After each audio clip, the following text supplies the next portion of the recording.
तो नमस्ते गुरु जी। जय श्री राम। जय श्री राम। मैं इस एज में मानता हूँ कि गुरु का स्थान सबसे ऊपर होता है। बिल्कुल। जैसे वो माता पिता हों, गुरु हों, या फिर वो हर लोग जो हमारे जीवन में कुछ समय के लिए आते हैं और हमें बहुत कुछ सिखा के जाते हैं।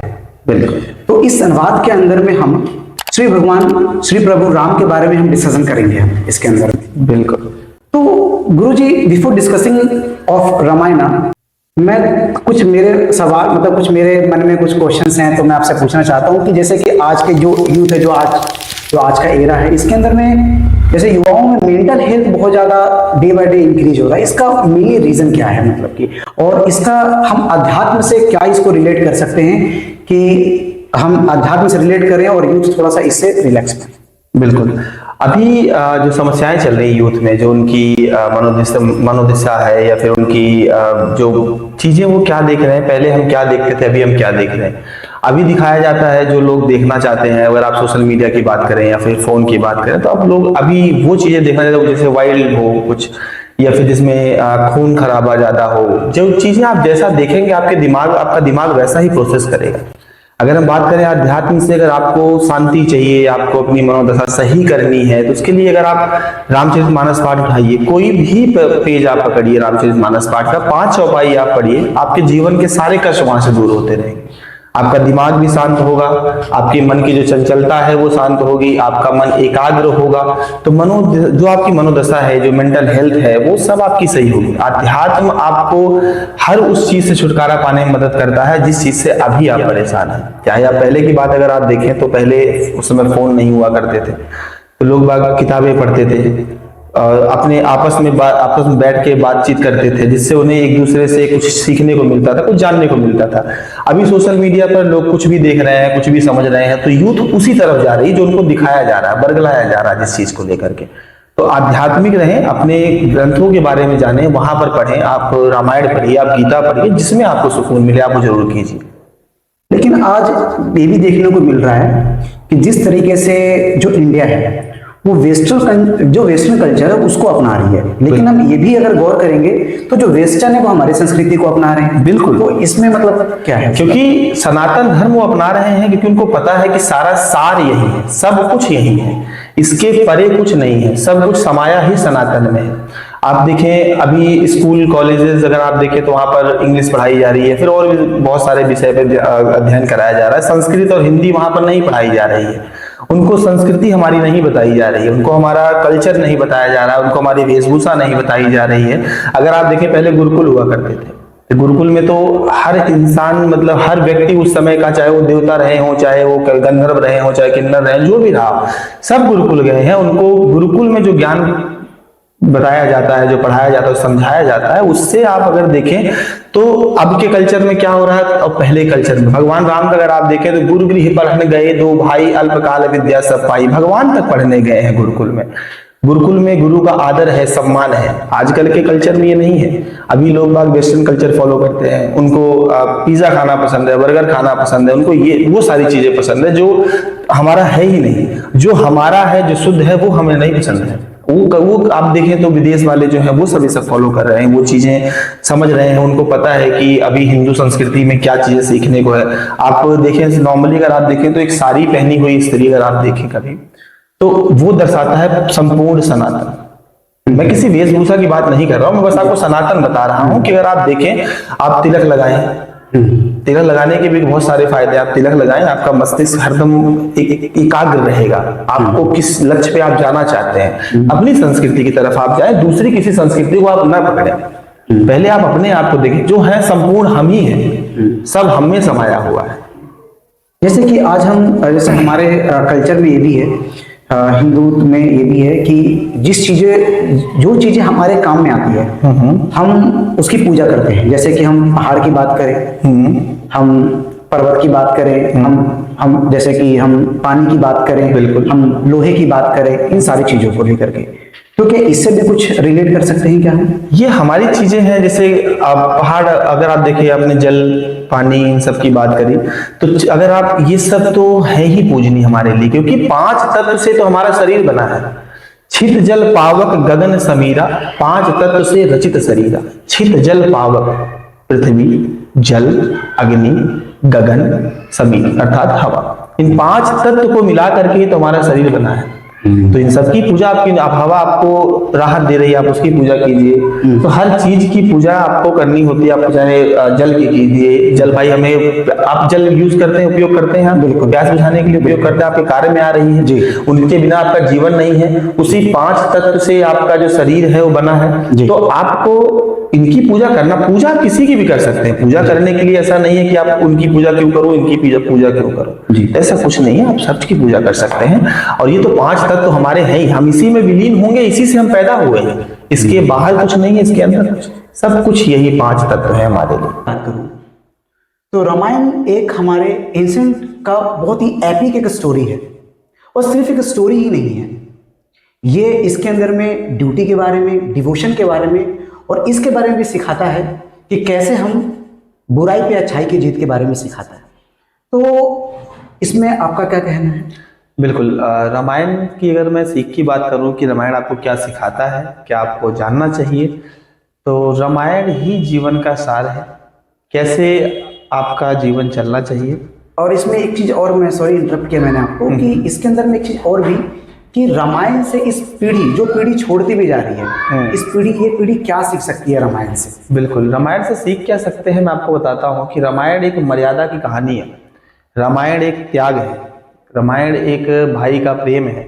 रामायण एक पुत्र का पिता के प्रति प्रेम है। रामायण एक उस वरदान का प्रेम है जहां पर एक माता अपने पुत्र के ऊपर जान छिड़कती है, वही माता अपने पुत्र के लिए वनवास मांग लेती है। तो रामायण में अगर आप भातृ प्रेम पे जाएं या फिर आप मर्यादा पे जाएं, तो मर्यादा पुरुषोत्तम की अगर मैं बात करूं प्रभु श्री राम की, तो मर्यादाएं भगवान होकर के भी वो इन मर्यादाओं में बंधे हुए थे कि जब सीता माता का हरण हुआ था उस समय जब वो वन में थे प्रभु, तो एक चक्रवर्ती राजा है, सबसे पहले चक्रवर्ती राजा है, भगवान है, कुछ भी कर सकते हैं, किसी को भी आदेश दे सकते हैं, कोई भी उनकी तरफ युद्ध करने आ सकता है, चाहे वो देवताओं की सेना हो, चाहे वो अयोध्या नगरी की सेना रही हो। लेकिन अपनी मर्यादा को निभाते हुए जंगल से अपने हथियार बनाए उन्होंने, जंगल में ही सबसे सहायता मांगी उन्होंने, वहां से वो जाकर के लंका विजय, उन्होंने वहां से लंका विजय करी मर्यादा में रह के। अगर मैं आपको भातृ प्रेम बताऊं तो भरत का राम के प्रति प्यार, लक्ष्मण का राम के प्रति प्यार, या आपस के भाइयों में जो प्यार था, जब भगवान कभी देखते थे भरत को कि भरत हार रहे हैं तो खुद हार के उन्हें जिता देते थे। ये एक बड़े भाई का त्याग। कैसे? मतलब कुछ, मतलब कभी कुछ खेल रहे हैं ये, अच्छा। बचपन में जब चारों भाई खेलते थे तो जब देखते थे प्रभु की भरत जी हार रहे हैं, अच्छा, या मैं जीतने वाला हूं मैं, वो भरत जी हार रहे हैं, तो बड़े भाई का प्यार दिखाते हुए वहां पर खेल खेल में हार जाते थे। और वही भरत जी का प्यार अगर मैं आपको बताऊं तो भरत की गलती ना होते हुए भी भरत पश्चाताप में है। भाई उनकी माता ने वनवास मांग लिया प्रभु के लिए, प्रभु उनसे, उन्हें देखेंगे या नहीं, उनसे बात करेंगे या नहीं, ये भरत का प्रेम है। भरत राम को वन से वापस लेने गए कि वो मेरे साथ वापस आए, ये राज्य उनका है, इस पे वो राजा बने, मैं राजा नहीं बनूंगा इस पे। जब भरत लेने उनको जाने लगे, मैं आपको थोड़ा सा कहानी बता देता हूं इसमें, जब भरत राम को लेने जाने लगे तो देवताओं में बड़ी चिंता हुई कि राम इसके प्यार में तो पागल है, वो तो लौट आएंगे। तो सरस्वती को बुलाया गया कि भरत की मति फेर दो। तो माता सरस्वती ने कहा कि जिसके 1000 नेत्र हो उसके बाद उसे सुमेरु पर्वत न दिखाई देता हो, ऐसी बातें आप कर रहे हैं। भरत की मति मेरे फेरे नहीं फिरेगी। भरत जी जब जाने लगे उनको लेने के लिए भगवान को, जब वन पहुंचे, अब एक भाई का प्यार ये है और एक भाई का प्यार लक्ष्मण जी, जब पता चला कि भरत चतुरांगनी सेनाओं के साथ आ रहे हैं, लक्ष्मण जी को ये नहीं पता था कि किस कारण से भरत आ रहे हैं। उनको लगा भरत ने हमला कर दिया, तो उनको लगा यहाँ पर एक भाई गलत है। वो अपने भातृ प्रेम में, राम के प्रेम में भरत से युद्ध करने को तैयार हो गए।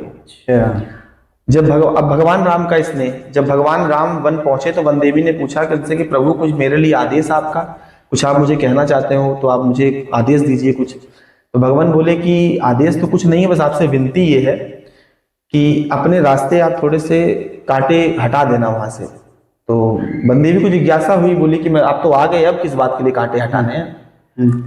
तो राम बोले नहीं, इसी रास्ते से ढूंढता हुआ मेरा भाई पगला भरत आएगा और उसके पांव में कांटे चुभ जाएंगे।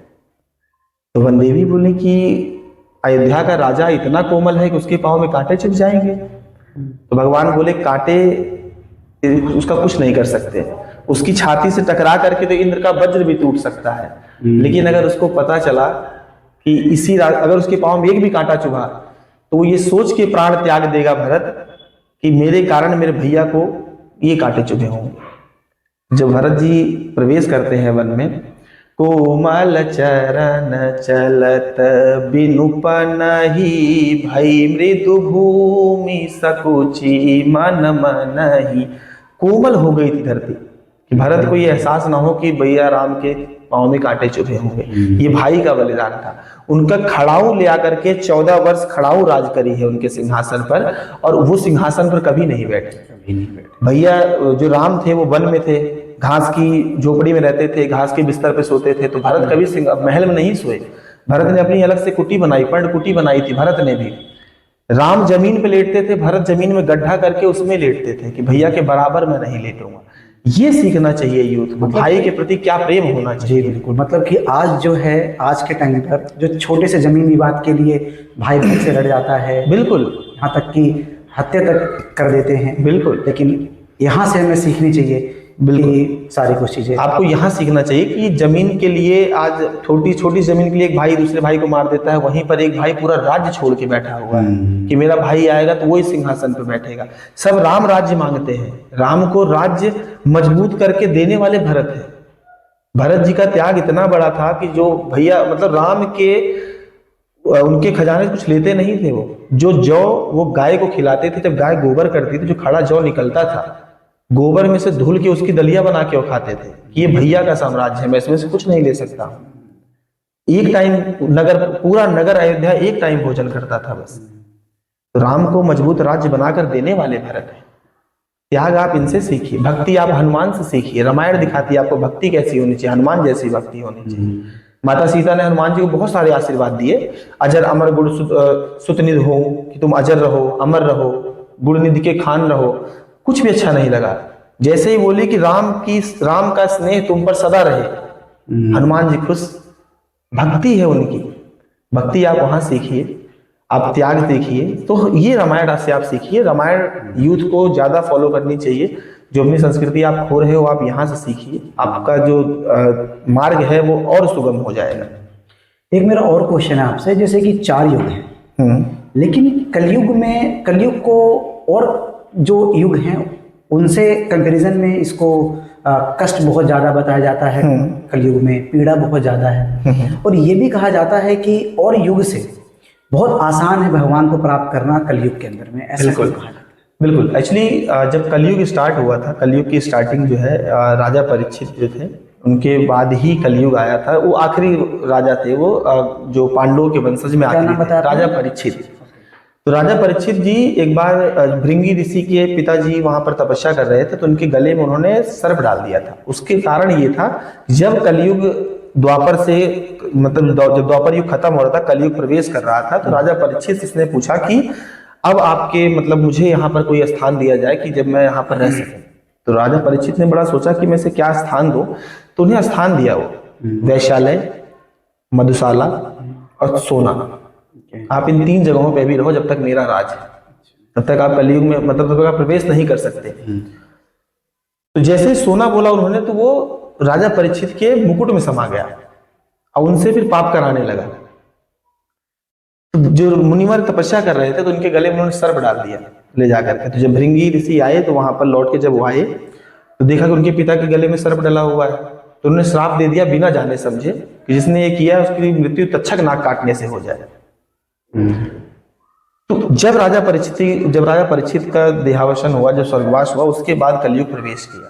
अब कलयुग बहुत आसान है भगवान को पाने के लिए, क्योंकि जब भगवान जाने लगे थे पृथ्वी मृत लोक छोड़ करके अपने वैकुंठ के लिए, तब उन्होंने कहा था कलयुग बस एक राम धारा, कलयुग में सिर्फ राम नाम कह दो, बस कल्याण आपका हो जाएगा। तो कलयुग 4,32,000 वर्ष इसकी आयु है, 4 चरण में बटा हुआ है। जो मानक है कि पहले चरण दूसरे चरण तक आपको भगवान के नाम सुनाई देंगे, तीसरे चरण में कहीं बोला जाएगा कि फलाने गांव में फलानी जगह पे किसी ने भगवान का नाम लिया है। चौथे चरण में कुछ नहीं होगा, एक दूसरे को लोग बाग मार के खा रहे होंगे, एक दूसरे को समाप्त कर रहे होंगे, तब प्रभु कली अवतार होगा, जिस कारण से फिर पृथ्वी दोबारा से जलमग्न होगी। सो कलयुग कलयुग के बारे में आपको बताता हूँ। एक बार लल्ला हमारे कन्हैया जी, माता यशोदा ने कुछ किसी बात के लिए दौड़ा रही थी, अब रुक नहीं रहे हैं। मैया कह रही कि रुक जा कन्हैया, तुझे तेरे त्रेता के भक्तों की कसम। वो नहीं रुके, भागते चले गए। फिर बोली तुझे तेरे सतयुग के भक्तों की कसम, अब तो रुक जा। फिर भी नहीं रुके वो, थोड़ा और भागते गए तो मैया ने फिर बोला कि तुझे तेरे द्वापर के भक्तों की कसम, रुक जा लल्ला। अब लल्ला रुके ना, मैया ने कहा कि तुझे तेरे कलयुग के भक्तों की कसम, रुक जा। भगवान तुरंत रुक गए। ऐसा क्यों? क्योंकि बोले मैया तू कुछ भी दे दे, कुछ भी कसम दे दे, बस कलयुग के भक्तों की कसम मत दे, क्योंकि बहुत गिने चुने भक्त होंगे मेरे कलयुग में। कलयुग में भक्ति कर कोई नहीं रहा है, वरना आसान बहुत है प्रभु को पाना। तो कलयुग में आप राम राम कीजिए, नाम जप कीजिए, और कलयुग में तो बहुत आसान है भगवान से मिलना। जरूरी नहीं भगवान को आपके सामने रूबरू होना, आप उनका ध्यान कीजिए, आप राम का नाम लीजिए, आपको एक अलग शक्ति मिलती है आपकी मुसीबतों का सामना करने में। तो कलयुग सबसे बेस्ट है। एक और सवाल गुरुजी आपसे, बिल्कुल। कि रामायण में कुल 7 कांड हैं, जैसे कि आपका बालकांड, अयोध्या कांड, ऐसे 7 कांड है। उसमें से एक सुंदर कांड है। बिल्कुल। मैं ऐसा मानता हूँ कि उसमें सबसे ज्यादा उथल पुथल हुआ, सबसे ज्यादा मतलब कि कई उसमें घटनाएं हैं। बिल्कुल। लेकिन फिर भी उसका नाम सुंदर कांड क्यों रखा गया है? बिल्कुल, आपने सही कहा। जैसे सुंदर कांड, आप कांड देखें तो बाल कांड है, अयोध्या कांड है, किष्किंधा कांड है, सुंदर कांड है, अरण्य कांड है, लंका कांड है, उत्तर कांड है। जी। सुंदर कांड में अगर आप देखें तो सब कुछ हुआ है। एक वृद्ध का अपमान, मामा उसका रावण ने अपने नाना को मारा। एक भाई का अपमान, भाई को लात मार के घर से निकाल दिया रावण के द्वारा। और सुंदर कांड में ही आप देखें पूरी लंका जल गई। सब कुछ सुंदर कांड में हुआ, उसके बाद उसका नाम सुंदर कांड है। तो सुंदर कांड में अगर आप देखें तो सबसे पहले तो आप देखेंगे तो वहां पर हनुमान जी का सारा वर्णन किया गया है। एक भक्ति का वर्णन वहां पर किया गया है, एक भक्त का वर्णन वहां पर किया गया है कि एक भक्त अपने स्वामी के लिए क्या कुछ कर सकता है और कैसे कर रहा है। सब कुछ अपने स्वामी को सारा श्रेय दे रहा है वो। तो सुंदरकांड में कई चीजें हैं जो लोग मानते हैं। मैं जो मानता हूँ सुंदरकांड को सुंदरकांड क्यों कहा जाता है, अगर आप देखें तो जब जामवंत हनुमान जी को बताते हैं या सिखाते हैं, उन्हें समझाते हैं, पहले सबसे पहले तो ये था कि उनकी शक्तियां उन्हें याद दिलाई जा रही है। कहाँ रीच पथ सुनु हनुमाना, का चुप साधि रहे बलवाना, पवन तनय बल पवन समाना, बुद्धि विवेक विज्ञान निधाना, कवन सुकाज कठिन जग माही, जो नहीं होत तात तुम पाही, राम काज लगी तव अवतारा, सुनत ही भय पर्वत आकारा। यहाँ पर उनकी शक्तियां बताई जा रही हैं रीचपथ के द्वारा कि आप बल बुद्धि के निधान हो, पवन पुत्र हो, सब कुछ आप ही हैं, आपसे बढ़कर कुछ नहीं है। उसके बाद आप ये क्या चुपचाप देख रहे हैं। तो ये सब कुछ हनुमान जी को अच्छा लग रहा था, लेकिन उन्हें कुछ याद नहीं आ रहा था। फिर उन्हें रीचपति ने बोला कि राम काज लग तव अवतारा, सुनता ही भय पर्वत आकारा। जैसे ही उन्हें पता चला कि राम भगवान के कार्य के लिए मेरा अवतार हुआ है, ये सुन करके वो पर्वताकार मतलब उस समय शरीर बड़ा रहे, उस समय उन्होंने बड़ा शरीर नहीं कर लिया, मन में उनके ऐसा हुआ कि मतलब सब कुछ शक्तियां उनको वापस से याद आ गई। अब आपसे मैं जानना चाहूंगा, जामवंत और हनुमान जी युवावस्था में है और जामवंत किस अवस्था में है? वृद्ध अवस्था में है जी। हनुमान जी जामवंत से कहते हैं कि अगर आप कहें तो मैं भी लंका उठा के यहां रख दूं, पूरे समंदर का पानी सूख जाऊं, बताओ क्या करना है मुझे। अब एक युवा यही कहेगा, यही करेगा। तो जामवंत जी मुस्कुराए।